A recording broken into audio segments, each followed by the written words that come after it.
From UFOs to psychic powers and government conspiracies, history is riddled with unexplained events.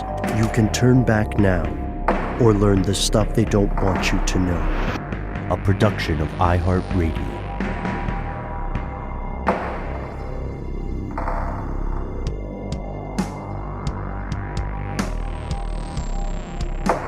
Hello, welcome back to the show. My name is Matt. My name is Noel. They call me Ben. We're joined as always with our super producer, Paul, Mission Control Deck, and most importantly, you are here. That makes this the stuff they don't want you to know. It is one of our favorite evenings of the week. It's the time where you, fellow conspiracy realists, join us to share your stories, your observations, your reactions. Without further ado, we're going to get into it. We promised some heist earlier in the week. We might get to those. No promises. We're gonna learn how to pronounce Schuylkill River. We're also going to talk a little bit about Bigfoot and classification codes. Before we do any of that, what do you think, gentlemen? Should we start with should we go to desalination, or should we talk immediately about the main thing people have contacted us about over the past week and a half? Jeez, what is that? The heists? That is an update from our contacts in Australia, as well as other points north. I mean, no offense, Australia, but most other points are points north. Northerner. Yeah. For sure. So, Matt, maybe we throw to you. Brought us a story a while back on a strange news segment about an Australian resident named Aaron Patterson, who was involved in a very suspicious and fatal dinner. Yes. As of this past Thursday, well, I guess it's Thursday, November 2nd, she has been arrested and been charged for murder, homicide. So this is the third update. We had the original, and there was an update where there was a whole thing about what was it? Some product that was found in a dump or something like that, and then motives started to kind of circulate. This is wow, this is a real update. Holy cow! I don't know about this. She was charged with murder, and she is denying all wrongdoing, at least at the time The Guardian and other outlets were writing about this last week as we record. It's 5 counts of attempted murder and 3 murder charges. Has not been convicted. Thank you to the multiple people who reached out to us in various platforms, including our email, conspiracy@iheartradio.com, as well as Instagram messages, a couple bits on X, FKA Twitter. We're keeping an eye on this thing. And, I thought we were very even-handed when we said, look, we are not expert mycologists. We are not... we're certainly not experts in homicide, but I think all three of us, Matt, when you first brought this to us, I think all three of us agreed it didn't look 5 by 5. And no, it didn't. And these charges that are against her right now, they're not just for this one incident where family members came and died at her home after she made them a meal. There are 3 attempted murder charges that relate to 3 other separate incidents between 2021 and 2022. We talked about the possible MO too, if I recall correctly. Of just dehydrating. That's it. That was the product that was found. Yeah. A food dehydrator was found. That's when we got, had to get schooled on what a tip is. That's which is the word. Garbage, That's the a garbage nomenclature. dump, because you tip it in or whatever. From the larger trucks, they tip the back into the tip. But yeah, dehydrating these particular mushrooms that were claimed to have come from some sort of Asian market, which didn't make any sense on any scale. And felt a little xenophobic, to be honest. I didn't even think about that at the time, but that did just occur to me. That's true. Yeah, beware the Patterson Wellington, boys. Yes, beware. Also, Matt, I like how that sounds like the beginning of a sea shanty. Do you guys remember when we were out in Los Angeles a little while back and we started doing street shanties? I can't remember. We were outside some steak restaurant or something. Correct. Yeah. And inebriated. Well, Yes, yeah, and- just a bit. Well, how else are you going to do a street shanty? Yeah. Yeah. So the Wellington is like, we're talking about like a meat wrapped in pastry that's then rolled in mushrooms with what do they call that? There's a name for the mushroom bit. I made one of these for Christmas once, and they're delightful. But what a great way to sneak in a deadly ingredient that you would not immediately clock as having a particular flavor, because there's so many other flavors in a dish like this. Mustard, lots of things to disguise any ill tastes. And it's tricky to cook. Also, the idea of poisoning people, it's, I think a lot of times people underestimate how efficient authorities can be about tracing some kind of poison. The days of the old noir detective tales, stabbing someone with an ice pick or something, because the ice pick melts. Those days are long gone. Well, but I mean, even like we talked about recently, Ben, I think you wrote us a story about a serial killer in Asia who had been poisoning people serially, and we had all these questions about how it wasn't discovered sooner, despite there being obviously the best detectives on the case, and we answered those questions in terms of it is not immediately clear that this is the cause of death, but then there are signs if you know what you're looking for. I just posted in the chat. We don't have to go over this story, but there was another recent story on one of our favorite sources, Reddit/r/offbeat, about a mother and daughter that planned to kill the dad, this guy named Harold Peanut L. Allen Jr. Oh, right. They were texting with each Harold other. Peanut L. Yeah, but they were texting with each other about how to murder this guy with different poisons, and his root beer float, no doubt. They did it. They killed him. And then when the Jackson County Sheriff's Department showed up to question the mother, Marcia Allen, I guess she took her own life soon after that because she knew what would happen.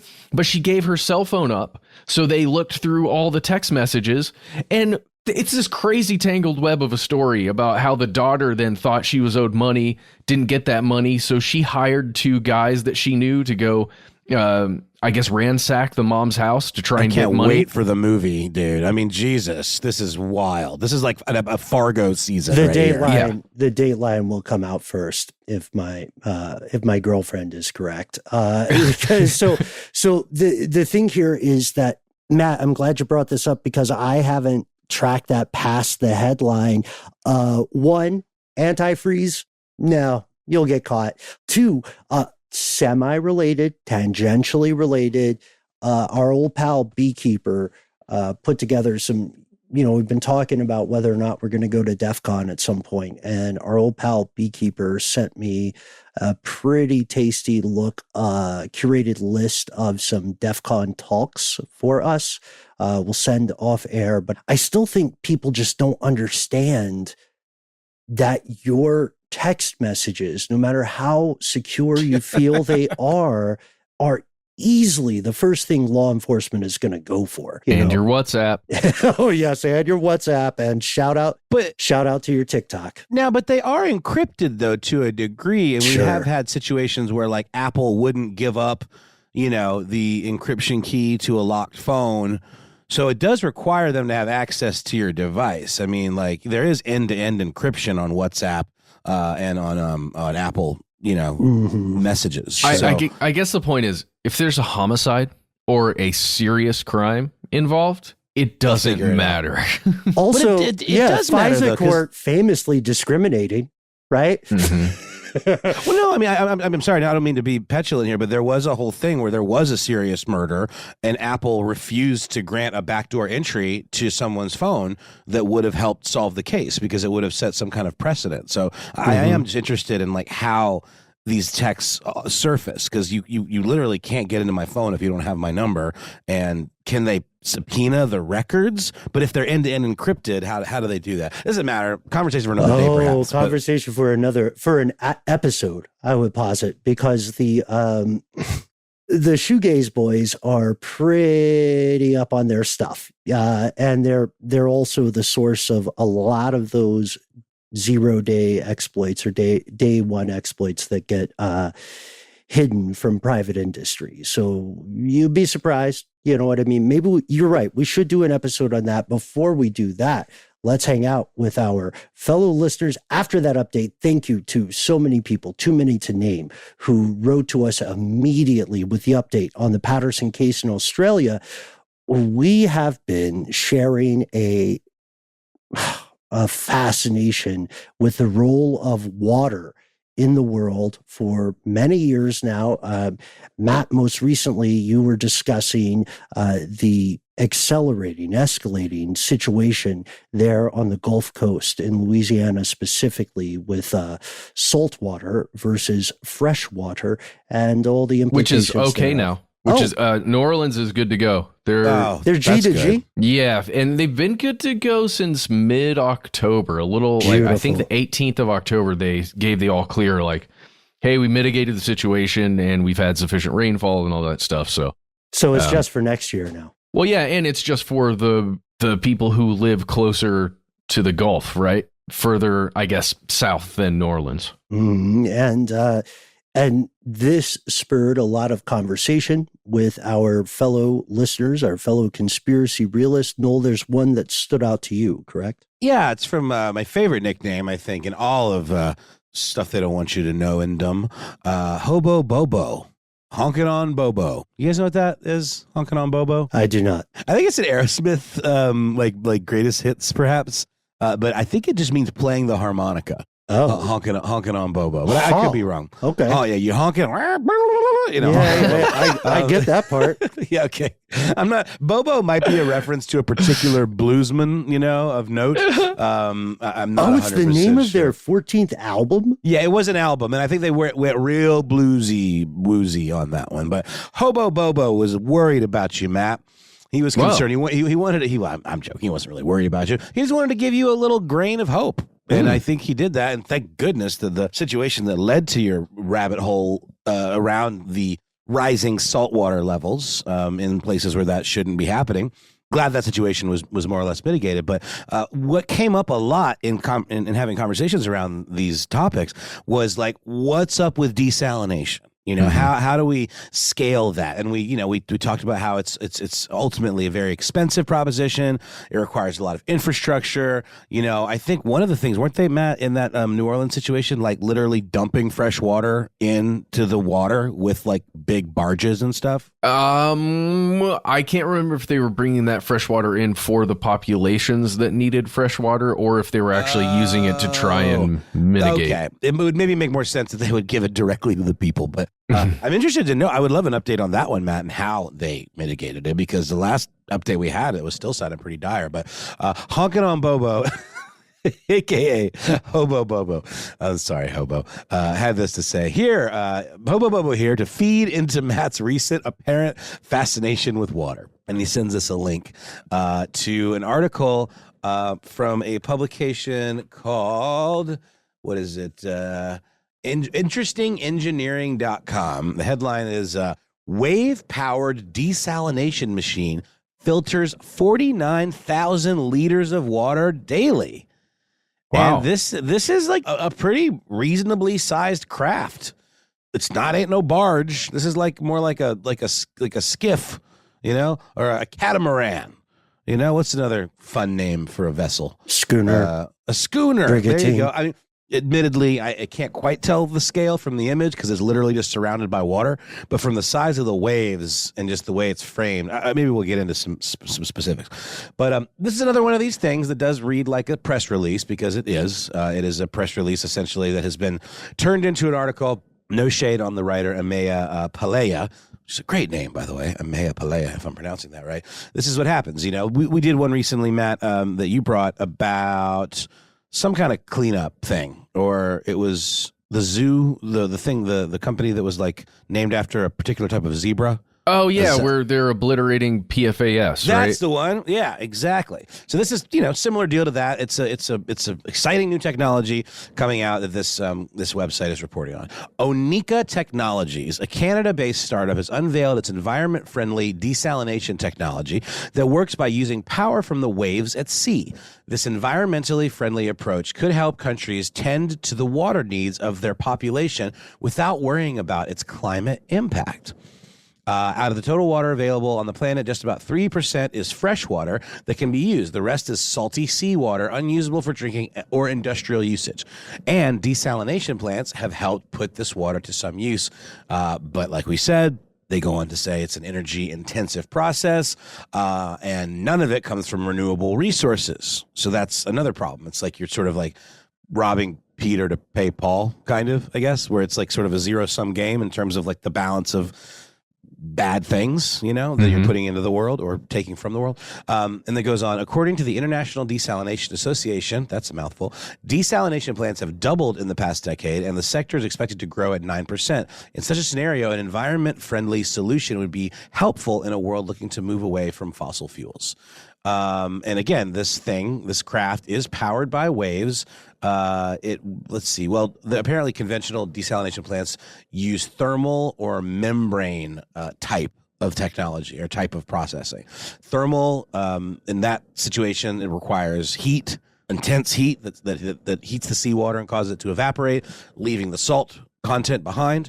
And then the evaporated water is cooled and made available for use. Then there's the membrane approach, where it's passed through what's called a semi-permeable membrane that then takes in the salt, and that is also very energy intensive, but much better, but I think overall much more expensive. In the Onika kind of craft wave runner approach, it basically uses this floating craft that's anchored to the seabed and uses a membrane system that is actually powered by the waves.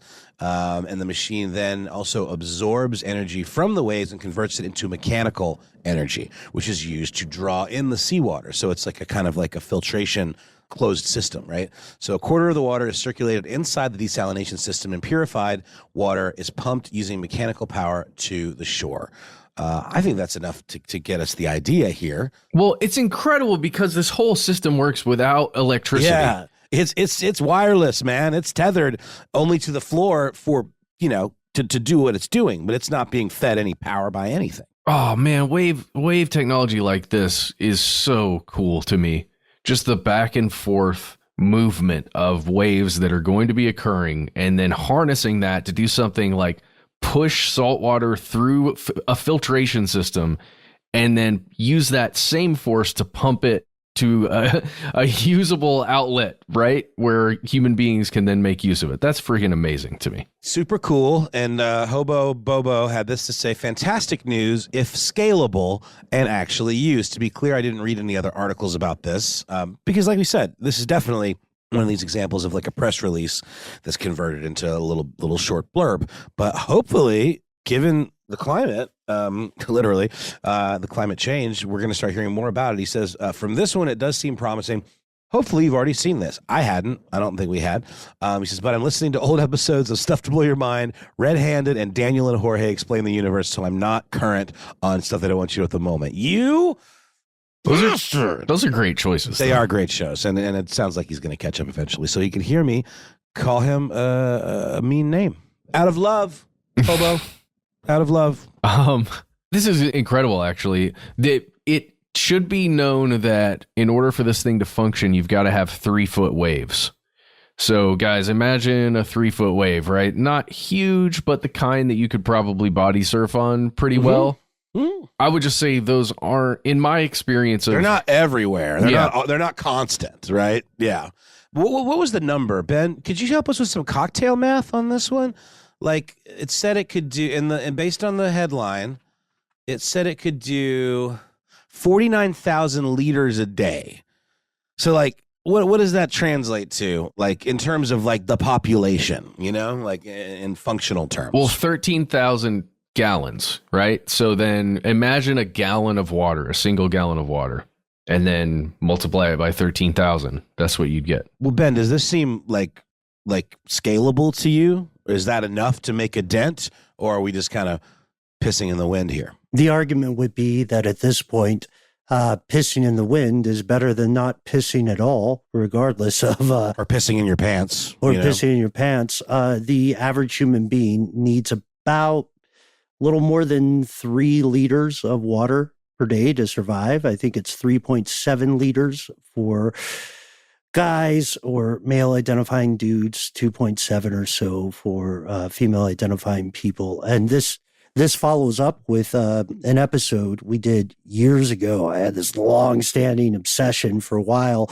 You guys will recall I was convinced that the next World War resource would be potable water. Desalination technology is amazing. And sure, Hobo Bobo, to the point it may be tempting to dismiss this kind of stuff as a press release, but we have to understand that as research continues here, this is going to be one of the mission critical pieces of innovation for the human species to continue. So in terms of how this will scale, probably the best analog, and I'm not a hydrologist, probably the best analog to look at here would be the tremendous breakthroughs that have been made in wave power, to your point, Matt, wave-powered energy initiatives, especially in the Northern European theater.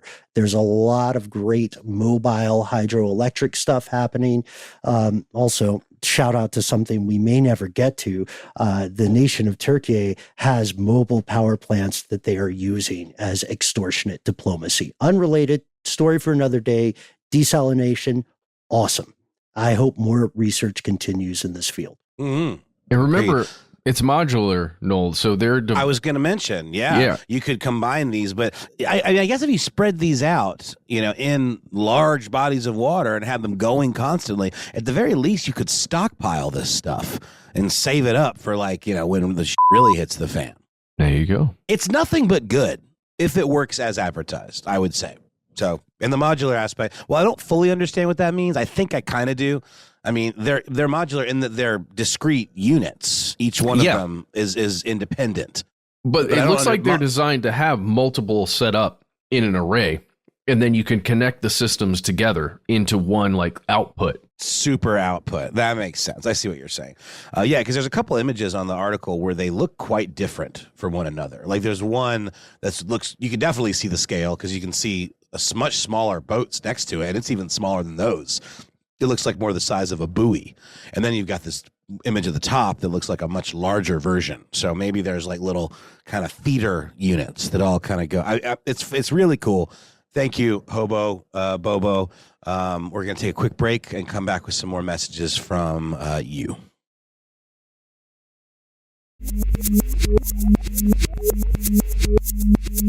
And we've returned. Guys, we are jumping to the phone lines to hear a couple messages regarding ye old Bigfoot sighting on the railway we mentioned a couple weeks back. That wiggly fella. Mm-hmm.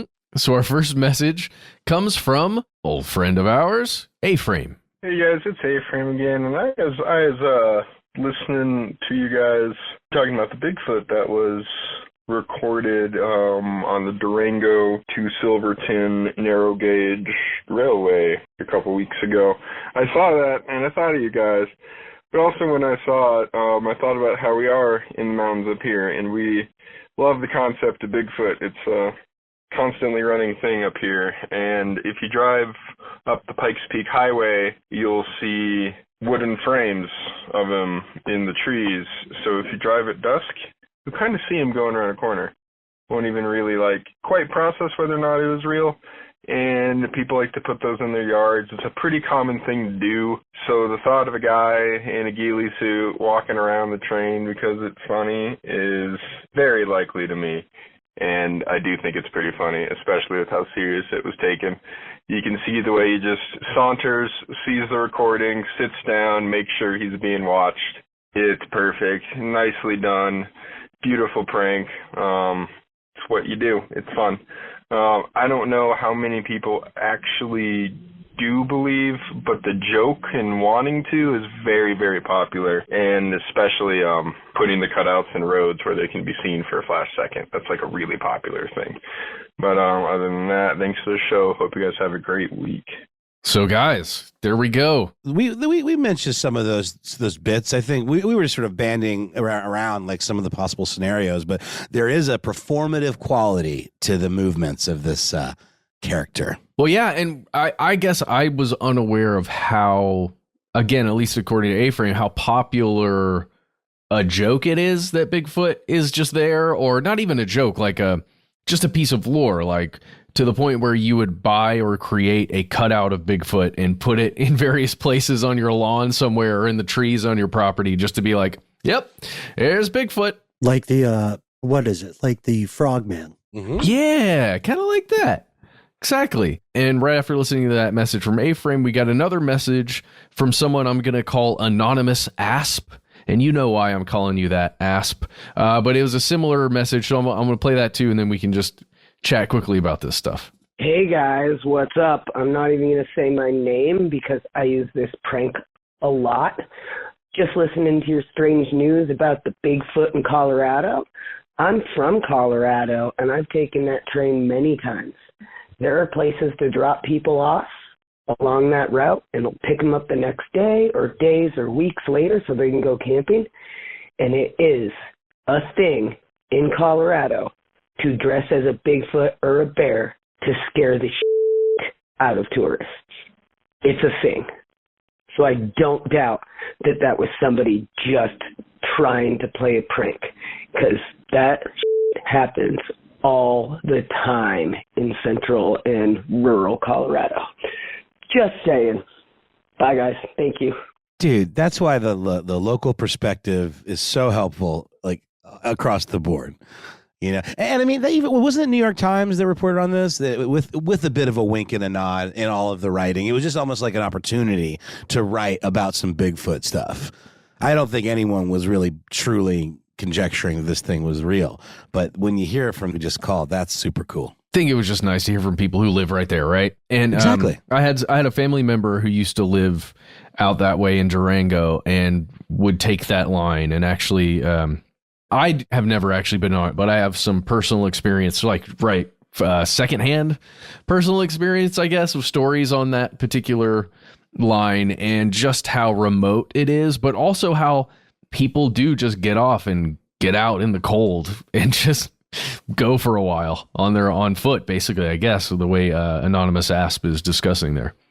All right, well, that's it. That's the Bigfoot stuff for today. We got one more quick thing, guys. This is an email we received, keeping it on the ASP tip, from someone calling themselves Isotope Viper. So here we go. Oh, and this message is a callback to an episode from almost exactly a year ago titled How Federal Classification Works and Why It's a Problem. Here is Isotope Viper's message. Gents, it's a great opening line here, guys. I work for the DOD. Uh-oh. Do we need to burn our computers? Not going to do it. Okay. No, here we go. I work for the DOD. We've received a computer update today, giving us a new system of email classification. Here are some of our new, quote, related to categories. So before we continue on, let's jump down to this screenshot / picture that was taken and sent to us of the related to categories that are brand new. I just wanted to point some of these out for everyone. So this is a list of what looks like selectable related to categories for classifying email communications. And in here, I'll read the top one because it's the name that was chosen by this person contacting us, Isotope Viper. Do you guys have any, what do you think Isotope Viper could be? I honestly do not know. I want to say some sort of radioactive snake. Maybe. Okay. Some kind of strike with a dirty weapon, maybe. There you go. There you go. What's the next one? Out of the full list, I would say there are, counting Isotope Viper, there are 6 in total that that have a bit of a umami to them. The next one going down, as you asked, Matt, is Ivy Ghost. Ivy Ghost. See, like, I want to believe there's symbolism or something, but it may be that they're just pulling names out because this isn't like the NATO alphabet, right? Or the alphabet that you would use with Alpha Bravo and all that stuff. These are fun code names, I guess. Mm-hmm. Ivy Ghost, something that wraps around. And the issue is that there's no use in classifying a program if the name of the program clearly indicates the nature of the program. Exactly. So that's why it's MK Ultra instead of tripping civvies or something, you know? Yeah, it's true. But weirdly enough, there's like on this list, you also have things like NATO, NATO.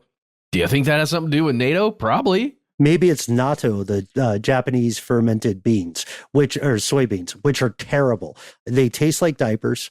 Yeah. And I say that as a person who has not eaten a diaper, to my knowledge. So the closest I got was eating the fermented soybean natto. I'm taking aim at it. If you listen to Daily Zeitgeist, write to Miles Gray and let him know I said so. Yeah, take that. But also, just to that point, Ben, JPN is on this list. Like, is that Japan? No, maybe it's just JPN because KOR is on here too, which I hear that, and I hear Knights of Old Republic.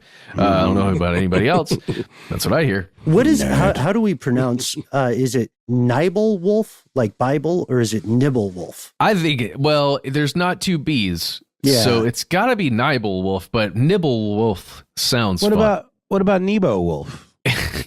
I mean, maybe they're pronouncing it a different way. Maybe there are silent letters in there. Nibble? Yeah, maybe it's Wolf. And then, of course, Necrome or Nichrome Spike. And Lunar Arrow. Yeah, that goes back to the point about the notion of classifying a program in general, right?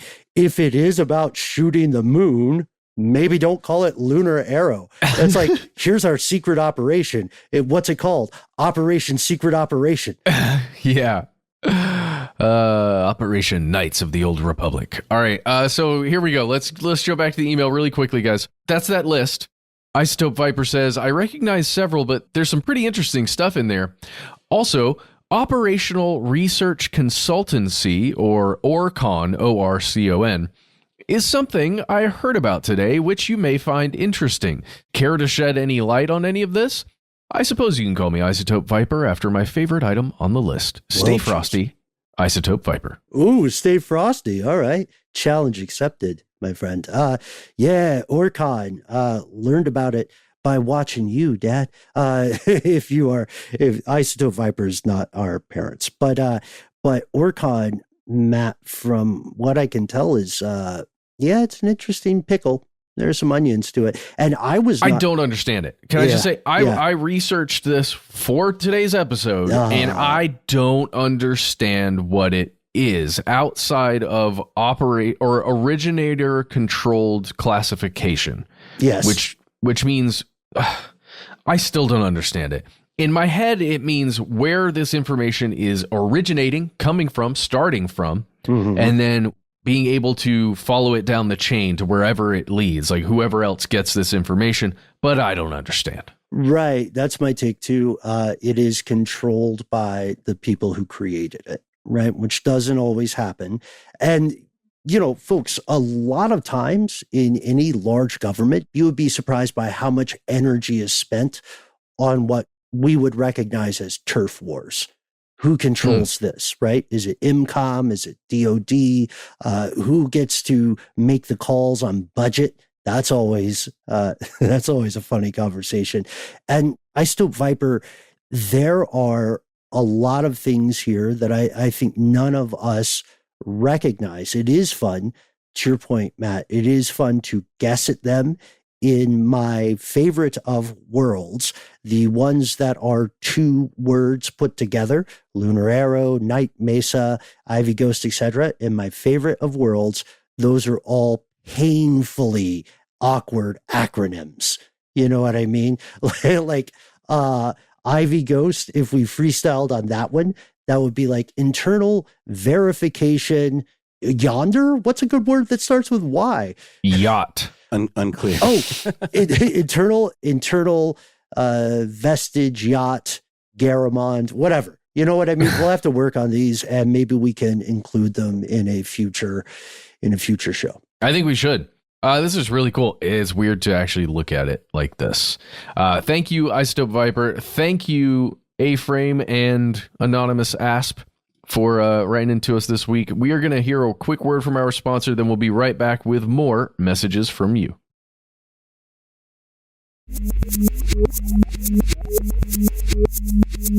And we have returned. Let's go to a person that I would like to call Right Said Fred, because Fred, you said we could call you Fred.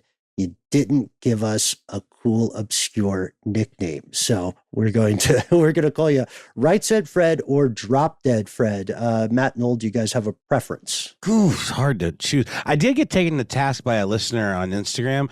I forget. Please forgive me. I've forgotten their name. Who scolded me saying, "Right Said Drop Dead Fred did not, in fact, ruin the life of the character that was his." Well, that he was her imaginary best friend. He empowered her to take charge of her life. I obviously was misremembering the movie. So I would opt for Right Said, because I know what his deal is. He's just too sexy for all the things. Just call him Savage. Very well.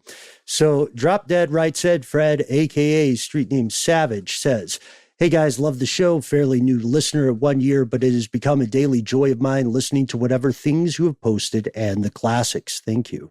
Strange News is my favorite part of the show. Since discovering your show, I'm always looking for something to write to you about.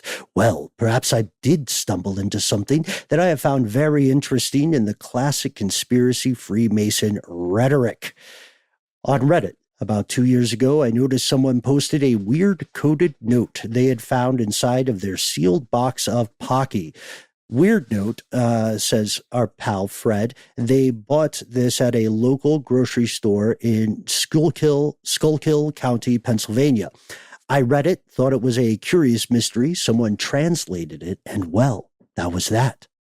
But it wasn't. Thank you for the sound cue there, Paul. More and more people over the next couple of years kept getting these notes, but who was doing it?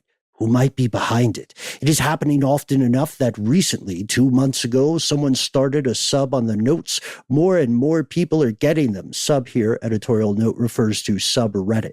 So you can go to Schuylkill Notes, the subreddit, and Fred says, I am not a moderator of the sub. I have not received one of the notes, but it scratches at that part of my brain that wants to blow this into a Dan Brown novel. The only news source I have found that has given it any notice is the local county paper, Coal Region Canary. And Fred, you shared this with us. Residents keep finding bizarre printed messages in grocery items. I would love to hear your thoughts on this. I hope you guys find this interesting. And if not, at least I finally had a reason to write in. Love the show. Appreciate all the hard work you guys do. As you can see by the email, this is my name. You can call me Fred. Thanks. And thank you, Fred, because this is interesting. It seems to ride the line between Discordianism, if we remember that one, and, a little bit of hacking, but also some potentially dangerous propaganda. If you guys are okay with it, I would like to quickly read one of the messages that was found here. Yeah, let's do it. All right. So this is from the Coal Region Canary, published by Canary Commenter, which I suspect is not their real name. So, but, apologies if that is your real name and your parents are weird. So one note was found in a bit of over-the-counter medication. This note is folded up and it reads the following. There are a lot of abbreviations here. We're going to give you the full audio pronunciation, but just know this is riddled with strange cultish nomenclature and apostrophes. Ben, just to be clear, this is found in a sealed box of something. This one is found folded into a bottle, a package of infant Tylenol. Whoa. Okay. Yeah. So this is not the sealed Pocky message. Yeah. This is like those memes that are like, careful, they're finding some esoteric thing in your kid's Halloween candy, but it's like a picture of like a scene from The Matrix or something like that. That's got you. Wild. I'm just trying to imagine if it's even possible that it was inserted by somebody or if it had to like originate inside the factory. package, or right? if it was like resealed right after entry. Yeah, that's the big question. So here we go. And there are a lot of misspellings as well. Lies. Secret societies, SS, ties to terrorism, shuts, and other crises not reported. But JFK warned of SS, Europe's Aryan elite, all caps, and their SS fronts, parentheses, Vatican Jesuits, Mason, lesser royalty, leading SS masquerading as other rels are the Illuminati, secret rites, sign, cis, unit, SS, Oprah, Obama, Putin, Austin, Gates, Dalai Lama, trope, ellipses, sign, one. It goes on for a while, and it's kind of like the Toynbee tiles or the messages from that soap company. It doesn't seem to have a clear narrative other than if you read this, which you can at coldregioncanary.com, what it seems to be is, in general, an argument that a cabal of very powerful people and communities are attempting some kind of false flag crisis to make people more open or amenable to world government. That seems to be the spoiler. There's a lot of strange stuff, kind of word saladed in these messages, similar to, what was that? What was the guy who thought Time Cube guy? Yeah. It's it like reminds me Time of that. But it also seems like there's a ton of purposeful removing of letters to try and fit everything into this, whatever this card stock is, whatever this piece of paper size is. Like the word confiscation is in there, but it's written CONFIS''N. Like, but you can kind of tell, like, if you just glance at it, you can read gun confiscation, but that my head says confiscation. And I'm with you there, because I was looking at this to see whether there was a potential for a code message of some sort. This would be. I was about to say, is this Zodiac speaking here? What do we like? This is weird. There is a bit of internal consistency as far as parts of words that are removed.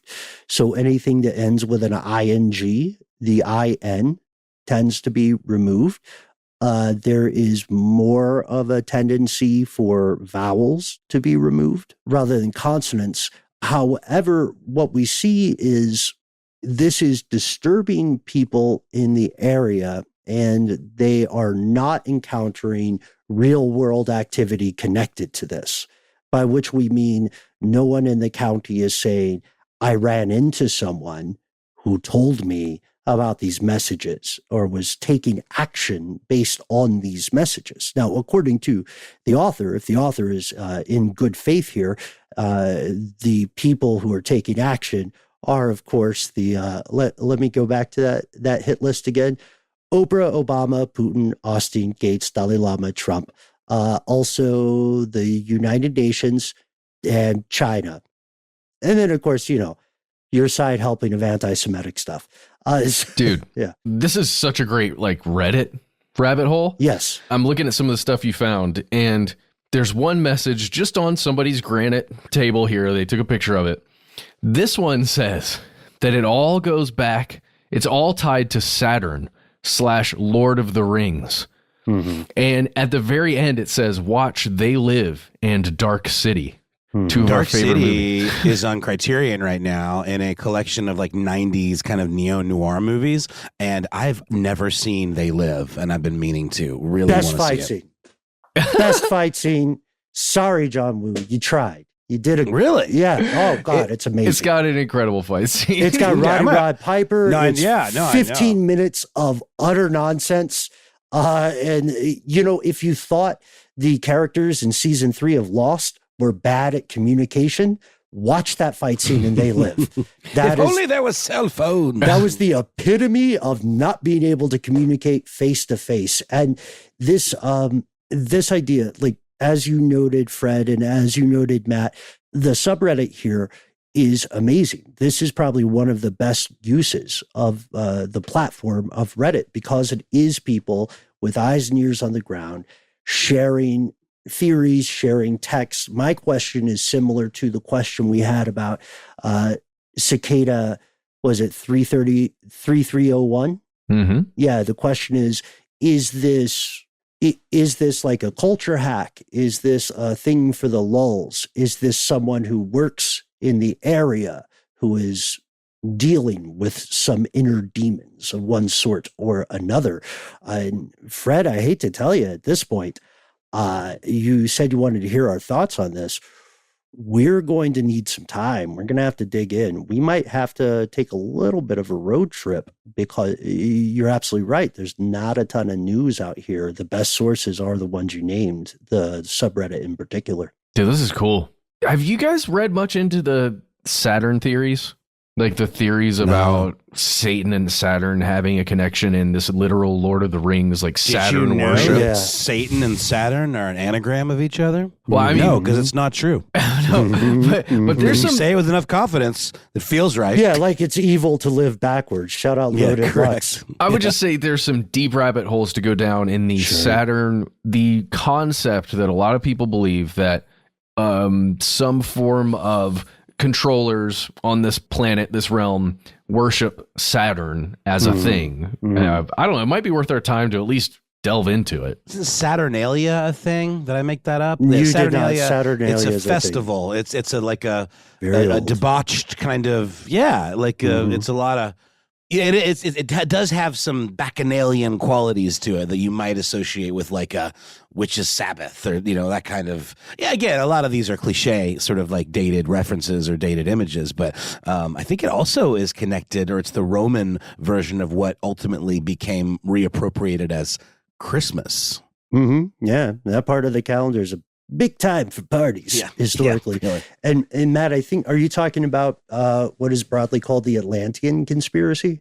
Something like that? I think that works into it. Yeah. Again, it's branching in deep. Oh, yeah. Because if there's no real primary source, then you're in the realm of folklore. That might sound like a cheap shot, but we guarantee you that's above the belt. Look into it and let us know your thoughts. Fred, dogs with a ball on this one, or, Prometheus with fire on this one. We are going to dig in further. This will be a fun one. We want to do more paranormal stuff. So this may come up in a future evening. In the meantime, I'll cut my part short here. I think we promised our fellow conspiracy realists some heist. Maybe we end with some fun heist. Just a real quick laundry list of 3 that popped up recently. What do you guys think? Yay or nay? Totally. I mean, over the past couple of years, we've had like spam heists. We've had Maple syrup, dimes. What do we got, Ben? How can we top those? Is it even possible? Well, I'm so glad you asked. Recently, just in the past couple of weeks, 4 men were accused of stealing a gold toilet. It's worth $6 million. They did get caught. No word on whether or not they had time to poop in it. It was stolen. That was the first thing I was going to ask. Right. It's probably, who knows how they got to it. It was an 18-karat gold toilet from a place called Blenheim Palace. They stole it in 2019. They in September, and they finally got arrested. They're all from London, and they were accused of conspiracy to transfer criminal property. Somebody just had it in their flat. Someone was just flexing. Yeah. People would come over to their apartment. They'd be hanging out, playing Uno or what have you. And the guy who was hosting kept saying, anybody need to poop? Guys, anybody got to use the loo? Seriously, come in. The WC? Yeah. To the point where it became awkward for their guest. And they were like, hey, man, you're kind of weird. Like, no one wants to go in your water closet because you've made it such a thing. And he's like, are you sure? It's really awesome. I can't tell really you why. Cool. But you should have pooped here. You know what? As a matter of fact, we don't have to hang out. Just you guys call me next time you need to poop. I got some stuff that'll blow your mind. I'm not nearly as impressed as that as I would be with one of those fancy Japanese toilets that like do things to the butt. Mm-hmm. A gold toilet. I'm sorry the way I said that. The Toto, yeah, the future of toilets. Yes. But the way I said, that I sounded like Hannibal Lecter describing Buffalo Bill. He does things to the skin. It's true though. Japan is shitting in the future. Thanks for the beep there, man. Paul. Yeah. A toilet that'll sing to you. Some will say reassuring phrases. They'll wash your butt. They'll dry your butt. They'll heat the seat. Yeah, of course, an 18-karat gold toilet. Not impressed. Couldn't care less. I love that rhymed. I'm also terrified of metal. Touching metal with my hands. Much less. Yeah. And this one doesn't even do butt stuff. So it does one butt thing, And it does the same as my freaking porcelain toilet does. Dude, not impressed. It does the same as a field. Yeah. You know what I mean? As a field of grass. Anyway, so let's fast forward. There is a ongoing heist in Ohio. Police have asked for help trying to figure out who on earth stole an entire bridge. They took the whole thing in two separate heists. Yeah, in Akron, Ohio. Obviously, the troll. He was just relocating. Yeah, maybe it's like a statement, a troll community statement about gentrification. This is on the Little Cuyahoga River in Middlebury Run Park. It's a pedestrian bridge, or it was. It's 58 feet long. Made of planks, traditional bridge material. We're talking stone. Yes, yeah. Okay. So the theft of the bridge began in phases. This is like a street level Ocean's 11. Starting on November 3rd, you called it, Noel, the thieves cleared the brush around the bridge, and then they took the deck boards, and then they came back and took the rest of the bridge. Remember that whole deal about London Bridge where it was like a big thing where they sold it and they moved it overseas, like brick by brick or stone by stone? That was sanctioned, by the government and took a long time. I have to say, this is very impressive. And certainly it wasn't the size of London Bridge, but a bridge of any size is nothing to sneeze at in terms of like moving it. And what are you going to do with it? Put it somewhere else? It's sort of custom made for where it already was. We got to learn more about the underground aftermarket bridge community. Yeah. How do you fence a bridge? Hey, points. Okay. But this is why I always say, guys, we need more surveillance cameras in public parks that have facial recognition technology that can identify everybody that might steal a bridge. Here's the troll. The troll was mad all along. You know what? I don't want to gatekeep bridges here, but maybe if we want to gate bridge, if we want to focus on keeping people safe in these great national parks of this great nation, then why don't we have the federal government finally start keeping track of the people who disappear? Yeah. Anyway, yield your time. Anyway, Okay. Well, I will yield time here. I know I squeezed a lot into this last part of our listener mail segment. We got to get going. Big shout out to Fred, Hobo Bobo, A-Frame, Anonymous Asp, Isotope Viper, everybody who wrote in to let us. Isotope Viper's badass. That's a badass nickname. Agreed. Everybody who wrote in to let us know about the Australian mushroom case. And the final word before you contact us and join up, there was one last heist. We're just going to give you Calvin Coolidge style 2 words about it. Bull semen.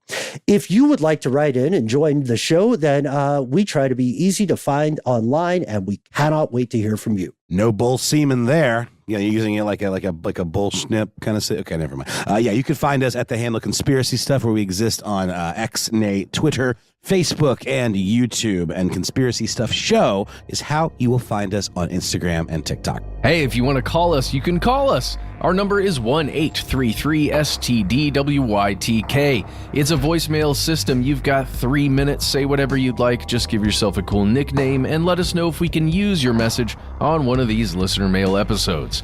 If you don't want to do that, you want to send us links, send us down rabbit holes. Why not instead send us a good old-fashioned email? We are conspiracy@iHeartRadio.com.